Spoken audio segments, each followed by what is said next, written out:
Hey guys, it's your girl Deanna. So over the years, a lot of people have told me, whether they owned Cutco or any other knives, hey Deanna, I don't know what all these knives are for. And I get it, because guess what? None of us have been to a knife education class. Duh.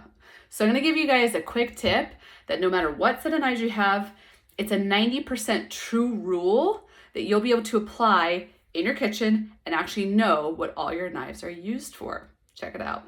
So when you have a food item that has a harder outside and a softer core, like bread or cooked meat or a melon or a tomato, you want to use knives with teeth on them, okay? Because usually it breaks the outside to get to the softer inside core, okay? So that's tip number one.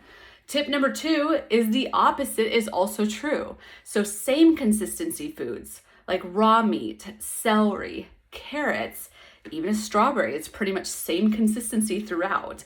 You want to use a straight blade. Now, obviously, if it's a strawberry, this is big, right? So the part of this that I think all of you know is use a big knife for a big job, a small knife for a small job, of course. So that's the key. So same consistency, think smooth or straight blade, hard outside, soft inside, use teeth.